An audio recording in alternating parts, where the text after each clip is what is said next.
y'all doing today? It's a nice day today, 70-something degrees. I should go outside and get some of that good fresh air because, it's about to get cold in a couple months. And there might be a serious winter. They talking about a second wave coming through with the COVID and all that.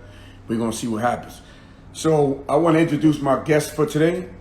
He goes by the name of Ivo Philbert, and he's the vice president of the Jackie Robinson Foundation. He's also a nonprofit leader, community supporter, and a philanthropist.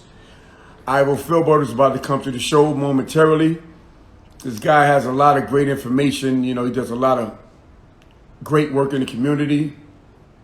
I've known him for quite some time, and I had to get him on the show because I just feel like he has a lot to offer people in the community as far as like advice, things dealing with education, his take on, on voting, a lot of different things, and I like to, bring important people to my show so you can either hear their story or they have some information to spread to the community, because right now we're going through some rough times and stuff like that. And I just feel a need for some positive energy to be spread out here in the community, a lot of violence going on out there. We got the vote, the president election coming on right now in a couple weeks. And there's already been some scamming going on with the voting and stuff, like I've been hearing down south where they've been doing things to discourage people from coming on, going to the polls and stuff like that, like stuff they do every time it's around election time. But meanwhile, we got Ivo Philbert coming on. I see him looking right now. I just need him to request me and we're going to start the show. But I hope y'all doing all right out there. I appreciate y'all support. I feel very good today. I love it when the sun is shining. This is my type of weather. And we're going to have a great show. Another thing, I just want to congratulate the Los Angeles Lakers for that championship, bringing that ring back to L.A. My boy Ivo Philbert is pulling up. We're going to bring him in. He's going to pull up in 1 second. And I hope y'all enjoy it.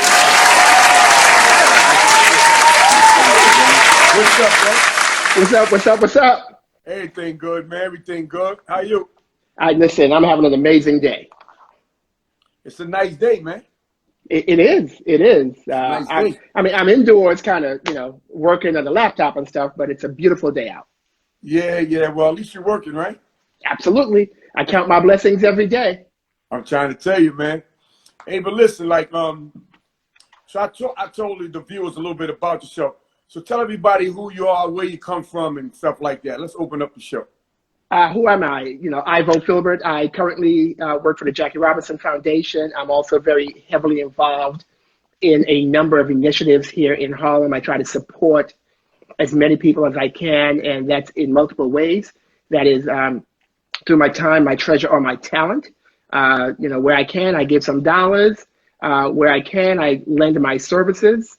And some manpower or my expertise, right? So I do a lot of work with the Boys and Girls Club of Harlem, work with the Active Plus, which is a nonprofit that works with young people around exercise and fighting obesity. Mm-hmm. I am on the Counsel Him Foundation. So I'm doing a lot of different things and also just supporting a lot of the Black-owned businesses and so forth. So just trying to, do my part to be on this earth. And that's a beautiful thing, man. Let me ask you a question. So where does Ivo Philbert come from, and how was life growing up as a youngster? Oh, absolutely. So I am originally from St. John, U.S. Virgin Islands, the gem in the Caribbean. I grew up on a very small island, so everybody knows everyone, which was great. I grew up at a time where the community actually raised the children. So anyone in the community could whoop my behind, and my parents would be like, good, I'm gonna whoop your behind after they whoop your behind. Mm-hmm. So, and that is still today the love and appreciation I have for where I come from. And I try to replicate that here in my community. Is like, we have to be a part of helping to raise our children. So I grew up in the Virgin Islands, went to school in University of New Haven in Connecticut, have been back in New York. I lived in New York for about 10 years previously. And I've been back in New York now since 2011. So I've lived in Atlanta, I've lived in St. Louis. I traveled all over the country for work. So humble beginnings, from the Caribbean, from St. John, U.S. Virgin Islands, and now here in Harlem, which is my current home. Okay. So how did you get started with the Jackie Robinson Foundation? Well, I've been supporting them for many, many years. Every year, the foundation has a major conference where they bring all of their scholars into New York for 5 days, again, for learning and development and so forth. And I was one of the faculty members that they would call and say, hey, we'd like you to come in and do your workshop. So every year for about 10 years, I did a professional communications workshop for all of their freshman scholars. So if you came into the program, you had to go through my training session. And through that, built relationships, and then they had a need. And literally, I was one of the people they called saying, we have this need, can you come and help us? And I went to the foundation. I was the chief program officer, where I managed the scholarship component, application process, the strategy around what we do with our students, and so forth. And then I transitioned to external relations because the foundation is also now building the Jackie Robinson Museum. So in addition to the scholarships, and we have 242 scholars out there, each of them get up to $30,000 over 4 years and all the support that we provide. In addition to that, we're building the Jackie Robinson Museum down in Soho. So my job then was to really become the spokesperson for both the foundation and the museum and to promote what we're doing and the good stuff and making sure that across the country, we build partnerships with organizations, schools, and others to really support the work of the foundation. So what is the criteria for scholarship from Jackie Robinson? Well, students must be high school seniors, right? That's the only entry point is as a high school senior. We look for students who, on average, have about a 3.0 GPA. We look for 1,000 or better on the SATs, and that's only in reading and math. And then we also look for about 21 or better on the ACT composite scores, right? And we know right now there's a big conversation around how scores are being used. So we're looking at that as well. And then, of course, we look for students who, I like to say, students who, in spite of and despite their circumstances, they've overcome, they've performed. So we look for those students. Okay. And where's the Jackie Robinson Foundation located? It's downtown, 75 Varick Street, which is also where the museum will be located. So we're downtown at Canal and Varick, the cross streets. Okay. So how did you get into doing non-for-profits? It's really funny. When I graduated from college, I went into college admissions, right? And it's funny how my life takes these interesting turns because I am constantly steered in a direction that was influenced by my childhood. So my mother was a supervisor in housekeeping at a hotel. My dad was the assistant engineer and the electrician at the hotel. I watched them growing up being overpassed for every opportunity that came up, right? Every time that they needed a new engineer for the facility, they would fly in a white male. My dad would be overlooked. He would not get the opportunity. He would not get the training. My mom spent her career in housekeeping. And my dad eventually left out of frustration and started his own business as an electrician on the island and was one of the formidable electricians on St. John.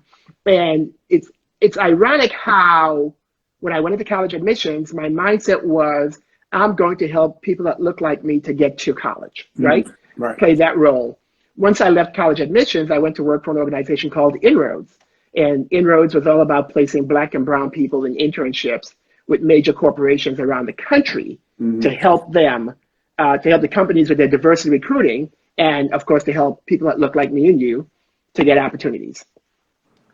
Then I did some consulting in between. I did a stint in the restaurant business, which has been a long passion for me, long time passion. And then now Jackie Robinson Foundation, again, helping people that look like us to get opportunities. Yeah, and that's a great thing. So there's a couple of times that I spoke to you, and you told me like you were going back and forth to Africa with the youngsters and stuff like that. What's that all about? How's the experience? Absolutely, great experience. This would have been the third year of doing that trip. But of course, COVID came in and said, we're going to shut you down. But one of the things we try to do at the foundation is expose our students to opportunity. And a couple of years ago, we decided that we wanted to ensure that every one of our scholars have some type of international exposure. So I led the charge 2 years ago We took, the first year we took about 50 students to Tanzania, or Tanzania as they say, and we spent 10 days in a Maasai community. No running water, no electricity. We had generated electricity like for 2 hours at night, but no running water, no electricity. They learned about how the Maasai community lived, right? In terms of, and they're such a happy people without all the resources that we have, right? And then the second year, I took another 50 students for 10 days to Tanzania. And this year, I had it all planned and scheduled. We were taking almost 60 students to Ghana, but COVID kind of put a stop to that. Yeah. So, how many students have you helped along the way for scholarships? The Jackie Robinson Foundation in itself put through the program. Oh God, over 1,500 students have gone through the Jackie Robinson Foundation program. So, and that's just the ones who've gotten a scholarship, right? Not to mention all of the others whose lives we've touched. And we're also now, we launched last year before, our JF Impact program, which is an online version of what we do. We recognize that not every student will get the dollars, but a lot of the teachings that we provide to our scholars will be beneficial for other students. So we're putting that on a platform where students can have access to that for free. So we built out the first year of that. We had some students pilot it. We are building out the other years, and it really is going to help them, right? So things like for the freshman class, navigating the college campus, mental health, financial aid, things that will help them when they get to college. And then we're going to build on that foundation for the next 4 years of their college experience. So let's say you graduate from high school, and then you guys like send out like newsletters or emails, or do the students have to find you guys and try to join the program? It's a little of both. We actually send out communication to guidance counselors across the country. Everything for us is digital, right? Right. So we do a lot of e-blasts throughout the year to guidance counselors across the country. One of the things we also recognize, however, is that guidance counselors, depending on where you are, they're great or they're not. And so that's why part of my role was to also build relationships with larger organizations, Boys and Girls Club, the Department of Education, so we can sort of spread the word of what we offer. We get approximately between 4,500 and 5,000 applications a year. Wow. We select 50 to 60 scholars a year. So it's competitive that way. Oh, it's competitive like that. Yeah. But GPA and all that type of stuff comes into play? And, all that comes into play, but I will tell you, we use that to sort of get to a level playing field, and then it's, because we do actually evaluate the majority of those applications. We actually go through them, and then we actually physically interview, well, this year we did Zoom, about 200 or so of those students. So you said like mostly minority kids come through the program, pretty much. Focused African-American students, primarily. Right. Yeah. So you said the boys club, you involved with that also? The Harlem Boys and Girls Club, yes. That's one of my pet projects, one of my favorites. We've done between the foundation, Counsel Him Foundation, and Boys and Girls Club. We did sort of we're going to call it sort of a rites of passage kind of program with them. There were a group of young men that would come to the center and recognize that they weren't behaving the way they needed to behave, right? Great kids just need a little direction. So in working with Dominique Jones, the executive director, she said, I kind of want these young men to come and work. I want you to work with them, and we're going to tell them they have to go through this program in order to stay at, the Boys and Girls Club, because they were coming in being disrespectful to the staff, that kind of stuff. And we went in and we built a program where we went in once a week and spent about an hour and a half with these young men. And it was their choice to show up or not. We were not going to hold them. We were like, look, if you want to be here, but we're not going to chase you to be here. And if you're going to be here, you need to play by our rules. And what we found is we had a group of about 8 young men that would rotate, and we got them in the habit of, if they couldn't make it because of a conflict, they would actually let us know. Sorry, can't make it this week because I have to do this, but I'll be back next week. So we tried to instill some responsibility in them. And what we found is we had a core group of those students who actually came every week. And they really appreciated our ability to engage with them. And Dominique often said, you get things out of them that we've tried for years. I mean, I had one young man whose parents, when we met the parents, because we spoke to the parents up front, because we wanted to understand what the kids were getting into. And we had this couple, these parents, and one of the kids, they said, he doesn't speak. He is the most introverted, quiet thing there is. At home, we try to get him, he's not speaking. So, and this kid came to our program, and I couldn't shut him up.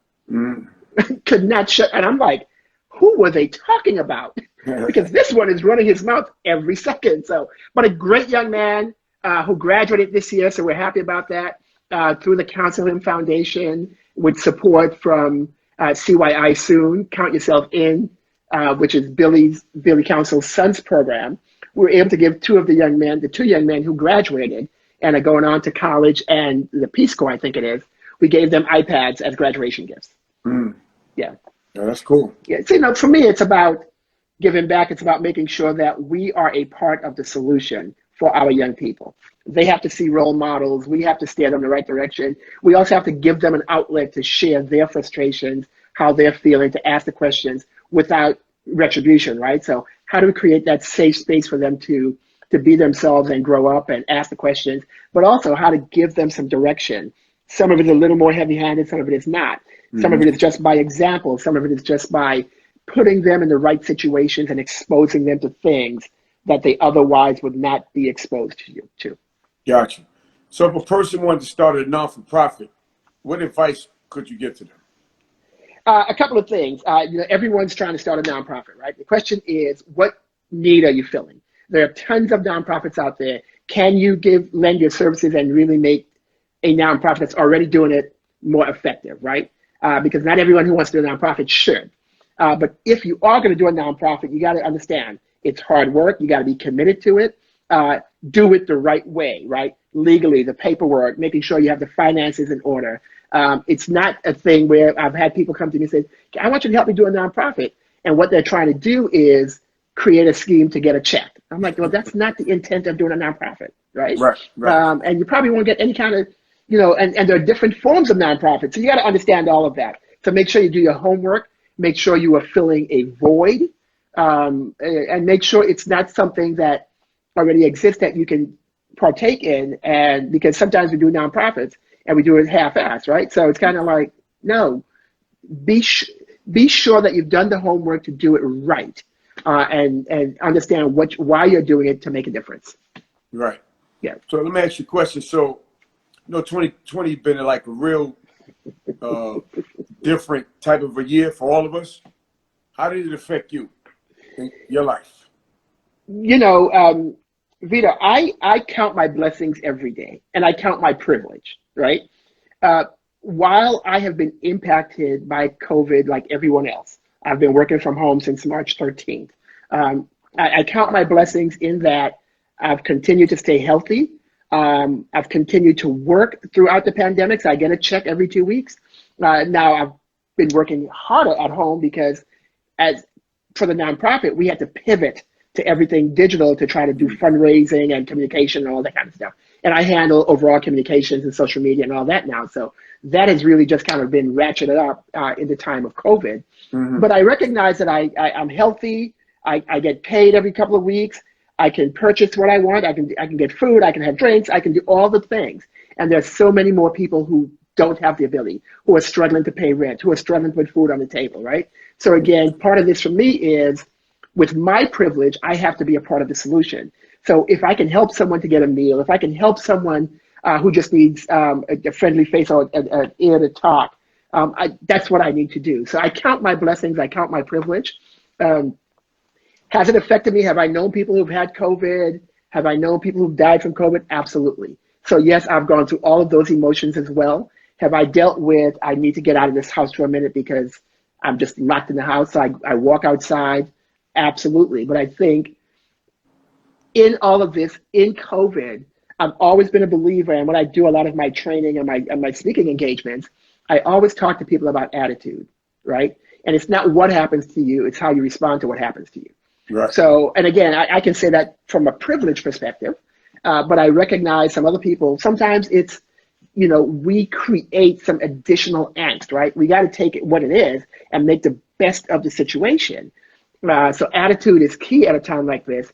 And we need to rely on our friends, and we need to be open to supporting our friends, right? So some of that is meeting someone and having a meal, right? And I got to check, don't worry about it, because I know you're struggling. That's not a problem. But it's an opportunity to just engage and talk and, forget about the worries of the world, right? So 2020 has been a something, right? Yeah. And a lot of my friends, and we've done this, like, man, I can't wait for 2021. And I caution people, we were all saying we can't wait for 2020. It's going to be their year. And now here we are, so we don't know what 2021 will bring, So what I encourage people to do is say, what blessings do I have to take from this circumstance and this situation, right? Correct. How do I get through this? How do I now pivot and position myself, because I know this kind of thing can happen? How do I make sure I position myself so if it happens again, I am in a better situation, a better space? Well, how do I take this time to retool, to learn different things, to be engaged, to get knowledge, to network? You can still network, you can still learn things, you can still do all of those things. People are hiring, you can still find different jobs. So it's how do you use the time most effectively versus sitting at home and wallowing in, my God, what is happening? Right. Netflix all day and stuff like that. And I've had my Netflix days. Don't get me wrong. There are days I have just sat there and gone through 2 or 3 series of things. Yeah. I needed that break, Break, yeah. But then there are other days where it's 1 o'clock in the morning and someone, famous has died, and as the foundation, we want to put our statement out right away. So I'm up making sure that gets done, and so it's a balance, right? Understanding when you need that break, and understanding when you need to hustle. Right. So we got a very big election coming up in a couple of weeks. And has the Jackie Robinson Foundation in any way tried to put out the message? How have you been putting out the message for people how important it is to vote? Let's talk about that. Well, as a foundation, we are a 501c3 organization, so we cannot get involved politically. Okay. If we get involved politically, we may lose our nonprofit status through the IRS. That's an IRS rule, right? So we don't engage politically at all as a foundation. We do not. Personally, Ivo Philbert,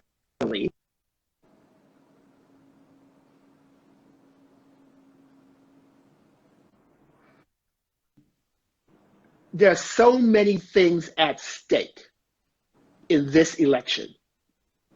So when I have people who say to me that they're not voting because they don't think their vote matters, I seriously question what planet they live on. That's crazy. When I have people say to me that they're going to vote for a third party, like a Kanye or somebody crazy who's running, I'm going, what are you thinking? This is not the time where we split a vote. Whether or not you're for Trump or Biden, we know where I stand. I'm on the blue side. But, the key here is to vote. Especially for people of color, it's to vote. Our ancestors fought for our right to vote. It is our constitutional duty to vote. Our votes matter. The last few elections were won, well, one was stolen from my perspective, but many of them were won with very low margins. So those few votes can make a difference, right? Yes. And people need to understand that voting is so important. Because you're not just voting about the person, you're voting about values, you're voting about laws, right? And it's not just about national elections. I want people to understand how important local elections are as well. Yes. That's where it's formed, right? From the city council people, to the assembly people, to the state senators, to the US Congress and House of Representatives, to the presidency. All of those matter. On the ground, local elections are just as important because, think about this, right?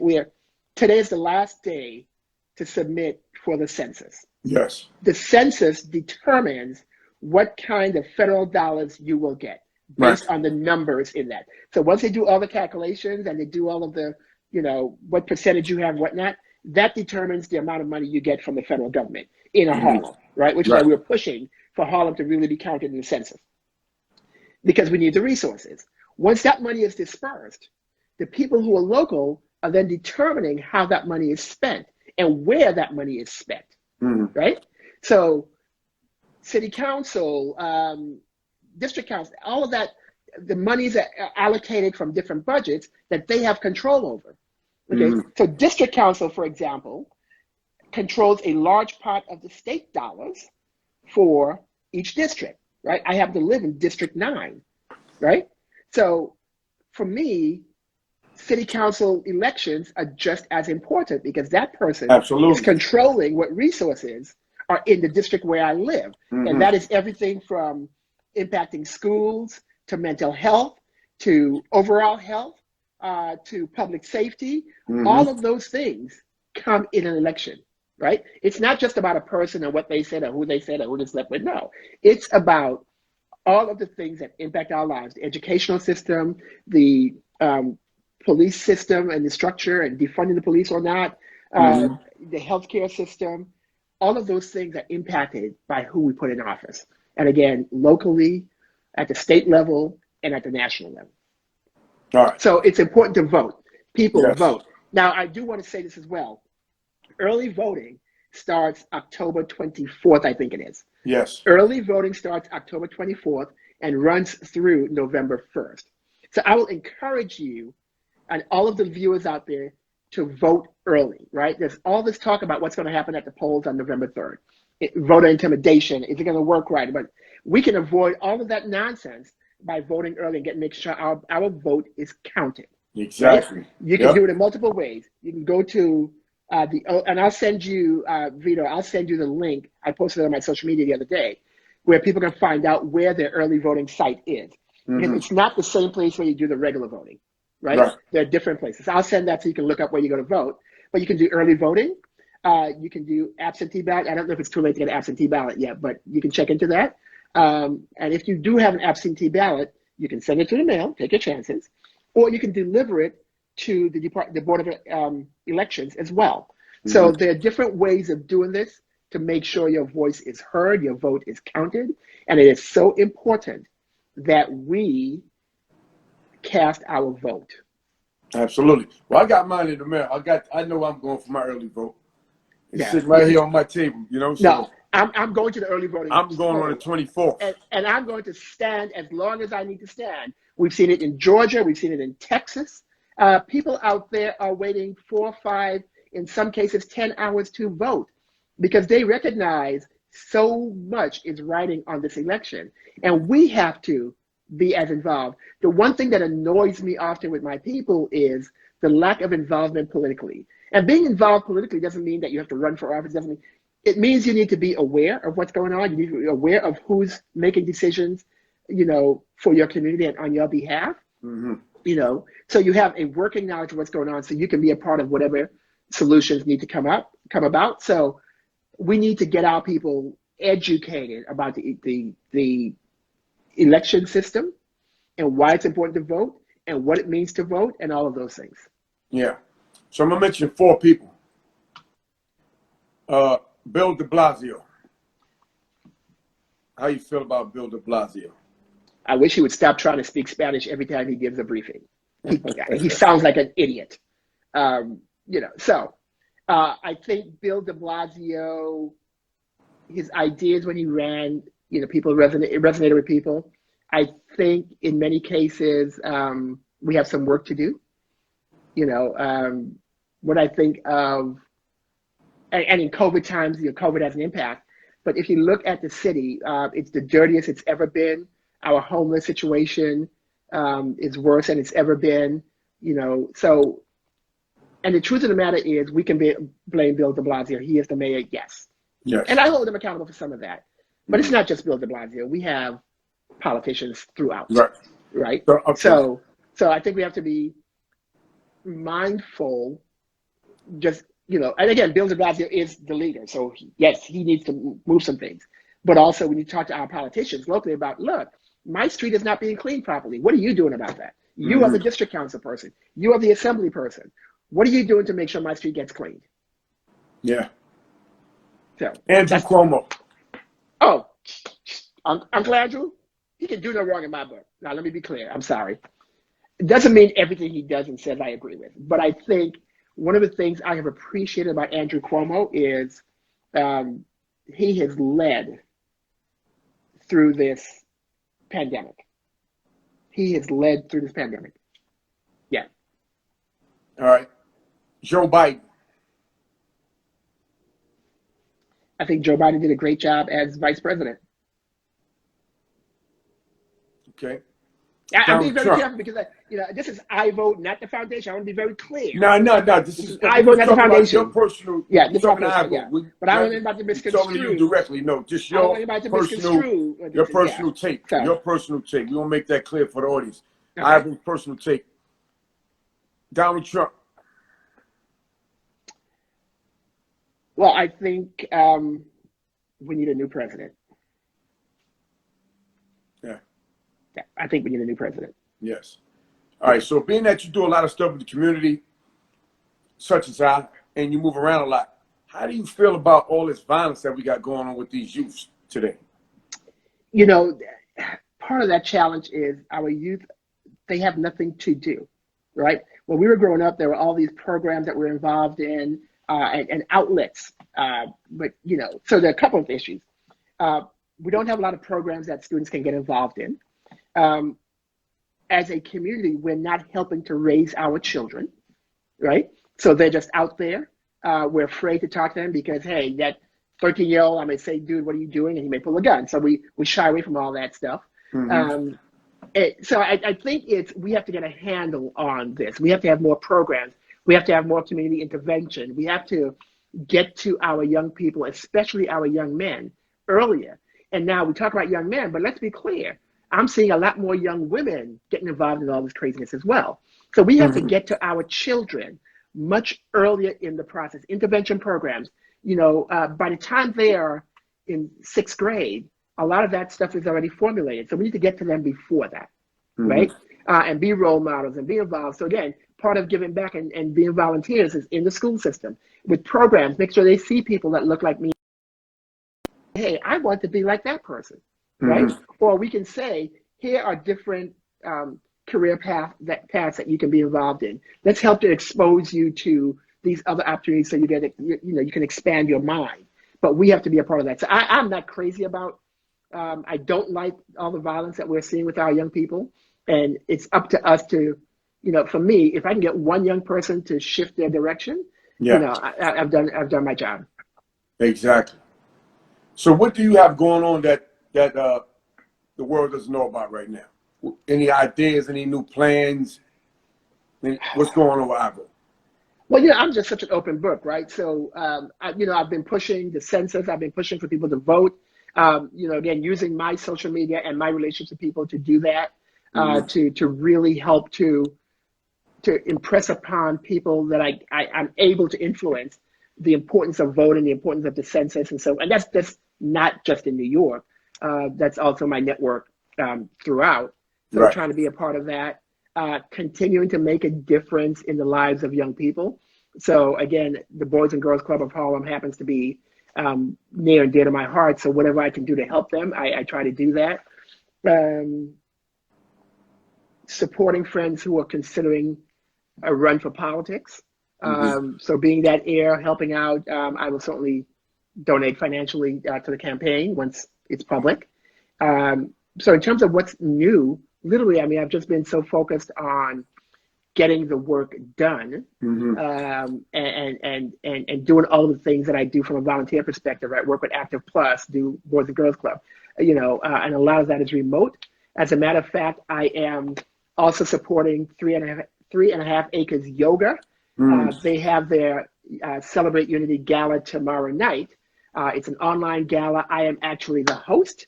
We are honoring Cameron Hall and Brandeis. I forgot Brandeis' last name off the top of my head. We're honoring them. Dapper Dan is presenting the award to Brandeis. We have Don Lemon presenting the award to Cameron Hall. We have Michaela Angela Davis, who is going to be doing a discussion with Cameron Hall about being in the media space and having to pivot at a time like this. And also she's going to do a conversation with Dapper Dan and Brandeis, around their impact and the work that they're doing. So it's going to be a great gala. Again, go to 3.5acres.org to get the link to join the celebration. It's from 7:30 to 8:30 tomorrow night. Well, 7. We go on at 7. I come on at 7:30. It's going to be a phenomenal evening. We're trying to raise some money. $5, $100, $5,000. We're trying to raise whatever we can. So I hope to do a great job as the host of the evening, keeping the show going. So I'm trying to just lend my talents in places to help to make a difference. If I can be the host and help to raise some money for the nonprofit, that's what I will do. That's a skill set I have. I've done this for, I'll give you this example. I did 2 different organizations. One is a Haitian organization that actually builds schools in Haiti. And the other is Active Plus, which I volunteer. And I went to their galas and they had all these folks there. And I said, okay, it's time to raise some money. And I walked away and raised on the floor $3,000 each in 15 minutes. And I said, thank you very much. Good night. I'll see you guys later. So again, but that's a skill I have, right? Right. So how do I get on the mic and say, look, I'm putting up $100. I need you all to match it, and get people in the room to commit to that. And when I do that, I'm like, you're not just committing, we're collecting the money right now. Because what I don't want people to do is commit and then they walk away. So we have people go and collect the money. And so twice I've raised $3,000 in a night, just on the mic for 15 minutes, getting people to match my $100 donation. So again, it's using your talents to help these nonprofits that are really making a difference in the lives. So you talk about the issues with our young people. We have Active Plus that's engaging with young people very early on, elementary school, making a difference. So they're making a difference. We have the Boys and Girls Club. They're making a difference in the lives of the young people, right? We have 3.5 Acres Yoga. They're making a difference in the lives of young people. So it's we have the organization, the Haitian organization is called Smiles, Helping Hands Bring Sunshine. I'm sorry. They are creating opportunities for kids in Haiti who don't have an opportunity to get an education. So hoping to change the trajectory of those kids. So it's doing whatever we can to help to impact the lives of young people, so they don't grow up, doing drugs and being in gangs and committing crimes. Yeah. Exactly. I see that you got quite a few awards in your time, man. Can you name a few? I just seen one recently. Awards. Something I saw on your social media page. It was an award. You got some type of award. What was that about? I don't remember. I don't do what I do for the accolades, right? So last year I got the outstanding leader, one of those awards for 3.5 Acres Yoga. I got something recently, and I don't remember from one day to the next. It was quite a few people, but your name was on the list. It's on your social media page. I forgot what the name was, what it was for, but I see. What I'm saying is people recognizing what you do out here in the community, and that's big. And I appreciate the recognition. I want to be clear. I don't do what I do for the recognition. Right. But again, the recognition is nice to get from time to time, because it validates that what we're doing is appreciated and needed, right? Yeah. And now you're gonna make me think about what accolades I got lately. It's on your page. When you see it, you'll be like, "Oh, that's what he's talking about." Yeah. But it's just all about the people just recognizing and appreciate what you do. Yeah. Even though you're doing it for the love, you're doing it for the heart, and you want to help people, it's always good to be appreciated and recognized. Absolutely. It's a great feeling. Yeah, I got several awards myself in the last 2 years, and it's just a great feeling. Oh, it is. It is. I mean, when people recognize the impact that you've had in the work that you're doing, it's always a great thing. And for me, that is fuel to continue to make a difference, continue to give back, continue to do more. But now you got me thinking, like, what accolades did I get? You can check it out when you get off. But let me ask you a question. So if people want to get in touch with you, how would they get in touch with you? So my Instagram is Ivo Phil, IVOPHIL. They can get to me through my Instagram. Okay. Yeah. Well, Ivo, thank you for coming to the show. I mean, they can Google me. I'll come up. Ivo Philbert. I'll come up. But not hard to find at all. Not hard to find at all. So. Yeah. I mean, see the way you move around the community and all that. You got a lot of love out in the community, man. listen, we got to support. We have to support the community. We have to Yeah. support our Black-owned businesses. And there's a string of them in Harlem that we need to continue to support so they can survive this crisis. And so our small business, it's Harlem Week coming up. So let's support the small businesses here in Harlem because we want to make sure that Harlem stays a thriving community. Yeah, we have to do that. Well, I want to thank you once again for coming to the show. You know, I made the call and you came through as you always do as a real friend, and I appreciate you, man. I appreciate you for asking me to be on board. Again, here to help any way I can. So have a great one. Good talking to you, brother. Yes, sir, and I see you around the neighborhood. I'll see you around. All right. Have a great day, man. Enjoy the days. It's beautiful outside. Thank you, brother. Have a good All one. right, bro. Talk soon. All right. Later. All right. Bye-bye. Take it easy.